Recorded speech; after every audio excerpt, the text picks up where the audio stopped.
Welcome to our fourth and final video on behaviour-based safety. My name is Steve Heron and I'm the Safe Operations Specialist for Chevron Texaco Shipping. In this video, we will look at the roles and responsibilities of our Master and Chief Engineers with regard to managing the behaviour-based safety process on board our vessels. The Master and Chief are jointly responsible and accountable for managing the process effectively on board, and in many respects acting as quality control for the data that is collected and submitted. For this reason, we have made it one of our objectives to give all Masters and Chief Engineers first-hand training from our trainers to ensure that they have a complete understanding of the process and that they are aligned with our objectives and goals for the process. So why is this important?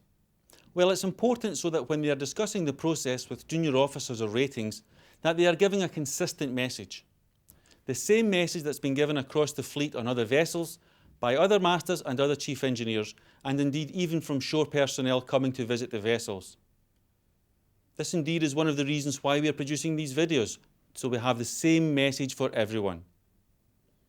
Let's now have a look at what this means in practical terms for managing the process on board. As we said before, it is important that the Master and Chief Engineer are seen to be actively and visibly committed to the process, as this reinforces the importance that management as a whole sees in behaviour-based safety. For this reason, the roles of Master and Chief in managing the process are not to be delegated, though junior officers or ratings may work with them to gain a better understanding of how the process works. One of the most important roles of the vessel management team is to check the data that has been collected for content and quality. Ideally, this would be done daily, as it then only takes a few moments of your time, but every 2 or 3 days is acceptable. We have committed many resources to ensuring that using the behaviour-based safety database is a simple and quick process for the vessel management team, and we will look at that in a few moments. It is essential that only the vessel management team perform this task for a number of reasons. Firstly, it brings to their attention immediately barriers that have been identified to working safely on board their vessels. The information contained in these comments should allow them not only to identify the barrier, but also to categorise it, as well as allowing them to decide how best to remove it.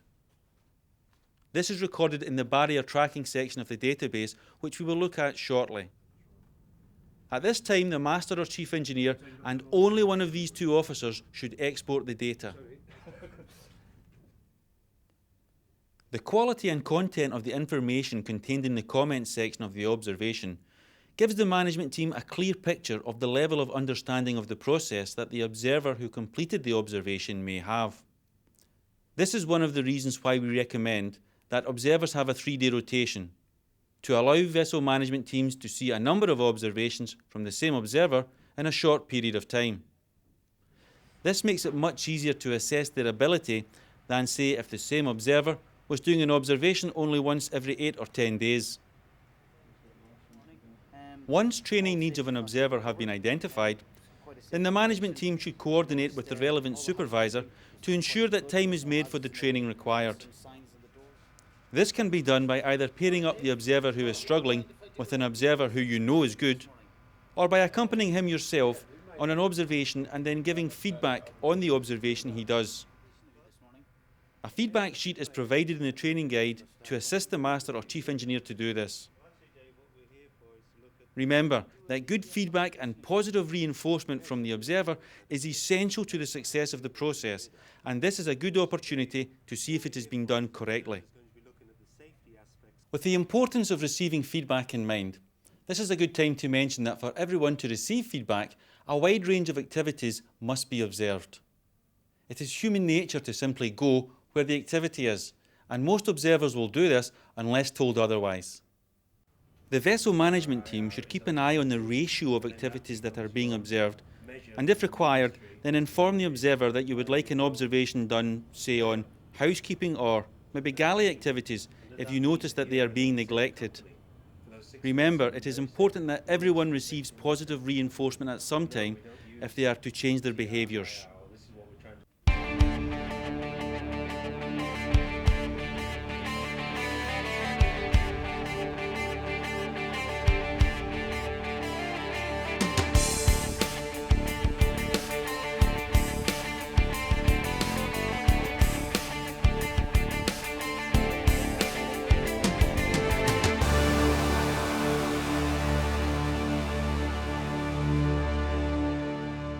It's also a good idea to have an observer with you when you identify and categorise barriers, as this will allow them to see how much information is required to allow you to do this, and how difficult it is if enough information has not been recorded during the observation.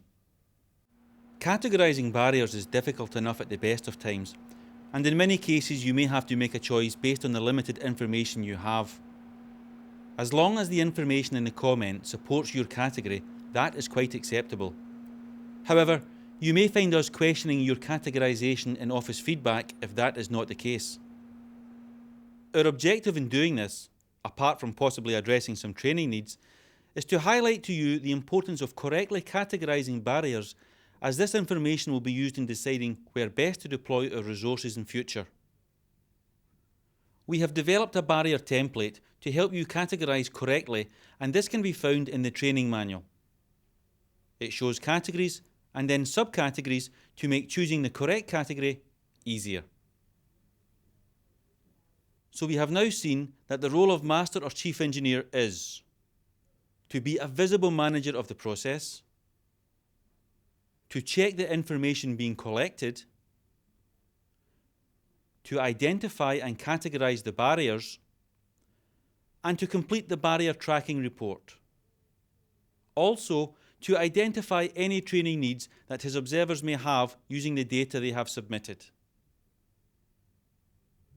Now we'll look at the importance of removing barriers that have been identified and of keeping everyone informed of those barriers that are being addressed and those that have been removed. One of the basic principles of behaviour-based safety is that it works best when run from the bottom and managed from the top.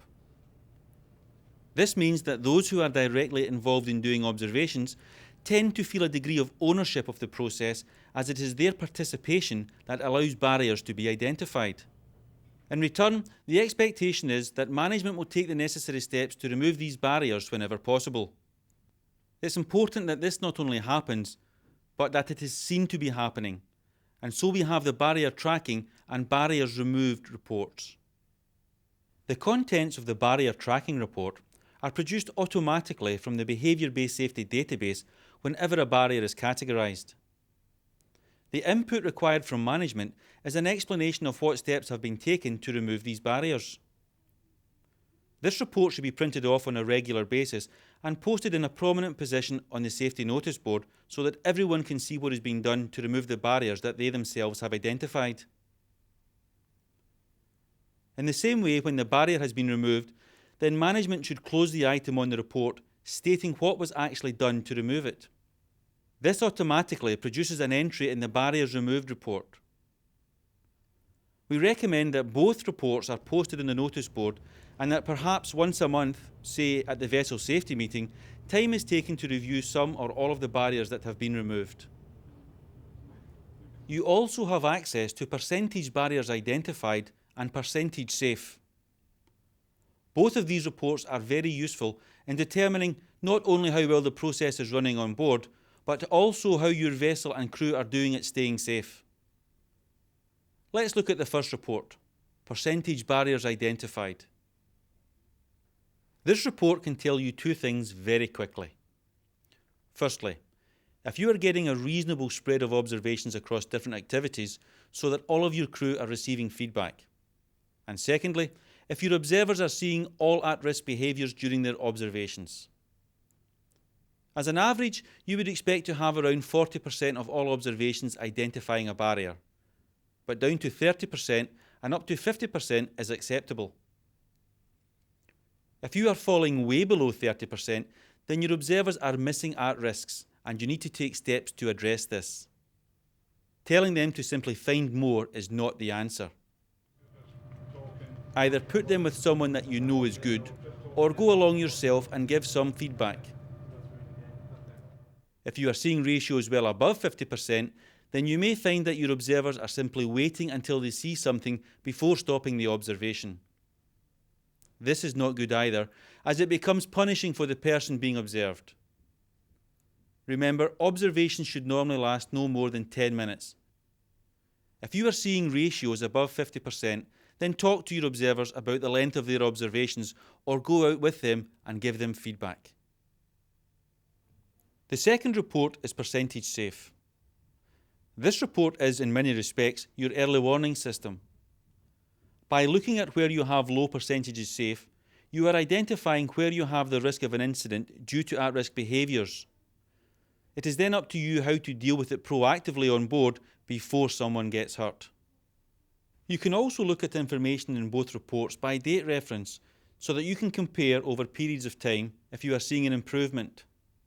Say perhaps since the last time you were on board, or even during your present assignment. It's up to you, but with a little practice you will find these reports very helpful and very easy to use. Of course, once again, it has to be said that the information that the reports give you are only as good as the information that's entered into the database. And this, of course, comes from your observers. I hope you are beginning to understand why good quality data is vital to the process. It is our intention to regularly send the vessels feedback on the data that we receive from you, as well as general comments on how we're seeing behaviour-based safety running fleet-wide. Your comments or questions, however, are most welcome at any time, and I would ask you to contact the office if you have any queries or problems you think we can help you with. Thank you for taking the time to watch this video. I hope it has given you a clearer picture of our expectations for those managing the behaviour-based safety process in the fleet. Remember, together we can make it work.